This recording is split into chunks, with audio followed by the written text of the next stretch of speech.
ஆண்டாள் நாச்சியார் அருளிச் செய்த திருப்பாவை 21வது பாசுரம்.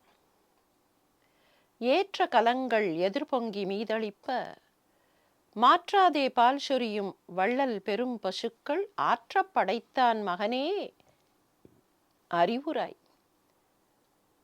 ஊற்றமுடையாய் பெரியாய் உலகினில் தோற்றமாய் நின்ற சுடரே துயிலெழாய். ஆற்றாது உனக்கு அடி பணியுமா போலே எப்படி மாற்றார்கள் உனக்கு வலி தொலைத்து உன் அடி பணியுமா போலே ஆற்றாது வந்து நாங்கள் உன்னை போற்றியாம் வந்தோம். நாங்கள் உன்னை யாச்சித்து வந்திருக்கிறோம், போற்றி வந்திருக்கிறோம் என்பதை கண்ணனுக்கு நினைவூட்டுகிற பாசுரம். இந்த பாசுரத்தில் ஒரு கம்பேரிசன். ஆற்றாது வந்து பணியுமா போலே. யார் வந்தார்கள் ஆற்றாது?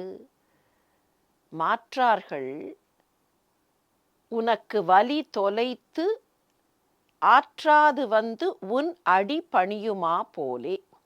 இதுதான் அந்த பாசுரத்தினுடைய கடைசி பகுதியில் அவள் சொல்வது. உன்னுடைய பகைவர்கள், உன்னிடத்தில் சண்டை போட்டவர்கள், உன்னை வேறு மாதிரியாக பார்த்தவர்கள், அவர்களெல்லாம் தங்களுடைய வலியை உனக்காக தொலைத்து விட்டார்கள். மாற்றார்கள் உனக்கு வலி தொலைந்து ஆற்றாது வந்து உன் அடி பணிந்தார்கள். அவர்கள் தங்களுடைய வலிமையை இழந்து உன்னிடத்தில் சண்டை போட்ட அந்த பகைமையினால் இப்போது தளர்ந்து போய் வந்திருக்கிறார்கள். ஆனால் நாங்கள் அப்படியா வந்திருக்கிறோம்? உன்னை போற்றியாம் வந்தோம். உன்னை போற்றுவதற்காக, உன்னுடைய பெருமையை பாடுவதற்காக நாங்கள் வந்தோம். அவர்களுக்கு கூட நீ கருணை முகத்தை காட்டுகிறாய், எங்களுக்கு காட்டாமல் இருக்கிறாயே என்று ஒரு சின்ன ஒப்பீட்டை நடத்தி எங்களுக்கு நீ அருள வேண்டும் என்று ஆண்டாள் கேட்கிறாள். இந்த பாசுரத்தினுடைய முதல் பகுதியில் கண்ணனை சற்றே சீண்டுகிறாள். கடவுளை சீண்டலாமா என்று கேட்கலாம். ஆண்டாளுக்கு அந்த உரிமை உண்டு. அவள் சூடி களைந்த மாலைதான் வேண்டும் என்று வடபெரும் கோயிலுடையான் ஆசைப்படவில்லையா? இப்போதும் கூட ஆண்டாளுடைய மாலைகள்தாம் திருப்பதிக்கு செல்கின்றன, திருவரங்கத்திற்கு செல்கின்றன என்றால் அந்த மாலை வேண்டும், அவளுடைய அந்த சீண்டல் வேண்டும் என்றுதானே கண்ணன் ஆசைப்படுகிறான்.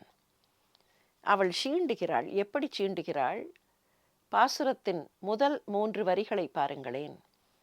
ஏற்ற கலங்கள் எதிர்பொங்கி மீதளிப்ப மாற்றாதே பால் சொரியும் வள்ளல் பெரும் பசுக்கள் ஆற்றப் படைத்தான் மகனே. கண்ணனை கூப்பிட வேண்டும். கண்ணா கூப்பிட்டு இருக்கலாம். கண்ணனுடைய மற்ற பெயர்களை எல்லாம் சொல்லி கிருஷ்ணா, பரந்தாமா, அச்சுதா, ஆயர் போரேரே கூப்பிட்டு இருக்கலாம். அதையெல்லாம் விட்டுவிட்டாள். நந்தகோபன் மகனே. சரி, கண்ணனுக்கு நந்தகோபன் மகன் என்று சொன்னால்தான் பிடிக்கும். பலராமன் தம்பி என்றோ நந்தகோபன் பிள்ளை என்றோ கூப்பிட்டால்தான் பிடிக்குமாம். அதனால் அப்படி கூப்பிட்டாள் என்று வைத்துக் கொள்ளலாமா? அதற்கு முன்னாலே ஒன்று சொல்கிறாள். ஏற்ற கலங்கள் எதிர்பொங்கி மீதளிப்ப மாற்றாதே பால் சொரியும் வள்ளல் பெரும் பசுக்கள். ஒரு பசுமாடு நிற்கிறது. நிறைய பால் கறக்கக்கூடிய ஒரு மாடு. அந்த மாட்டினுடைய மடியின் அடியில் கொண்டு போய் பாத்திரத்தை வைக்கிறோம். மடியை தொட்டவுடன் பாலை கறக்கிறது. இப்போது இப்படி பார்க்கலாம். ஒரு பாத்திரம் இங்கே இருக்கிறது. அந்த பாத்திரத்தில் பாலை ஊற்றுகிறோம் அல்லது நீரை ஊற்றுகிறோம். எந்த லிக்விடாக இருந்தாலும் அதை ஊற்ற ஊற்ற ஊற்ற பாத்திரம் நிறைந்து போனால் என்ன ஆகும்? அப்படியே வழியும் இல்லையா? அதைத்தான் பொங்கி வழிகிறது என்று சொல்லுவோம். பாத்திரத்திற்குள் இருக்கும்போது பொங்கும், அப்படியே வழிந்து விடும் காய்ச்சும் போது. காய்ச்சவில்லை, ஊற்றிக்கொண்டே இருக்கிறோம் மேலே இருந்து என்றால், அதே வெப்பநிலை என்றால் அந்த பால் அப்படியே வடிந்து விடும். ஆனால் இங்கே என்ன ஆகிறது தெரியுமா? மாடு இருக்கிறது. மாட்டுக்கு கீழே அந்த பாத்திரம். பால் மடியிலே இருந்து பால் கீழே அந்த பாத்திரத்தில் விழுகிறது. எந்த வேகத்தில் எவ்வளவு பால் என்றால், அந்த பாத்திரத்தில் பால் விழுந்து வழியவில்லை. அப்படியே பொங்கி மேலே வருகிறது. ஏற்ற கலங்கள் கீழே இருக்கிற அந்த கலங்கள் ஏற்றுக்கொண்டு எதிர்பொங்கி மீதளிப்ப. ஏற்ற கலங்கள் எதிர்பொங்கி மீதளிப்ப மாற்றாதே பால் சொரியும். அப்படியானால் பொங்க பொங்க பொங்க பொங்க பாலை பொழியக்கூடிய பசுக்கள். இதுபோல எத்தனை வேளை அந்த மாடு பால் கறக்கும்? ஒரு நாளைக்கு ஒரு வேளைதான் சொல்லலாமா? அமுத சுரபி கூட ஒரு நாளைக்கு ஒரு வேளைதான் உணவு கொடுக்கும். ஆனால் இந்த மாடு எத்தனை வேளை பால் கறக்கும்? அப்படி மாற்றாதே பால் சொரியும்.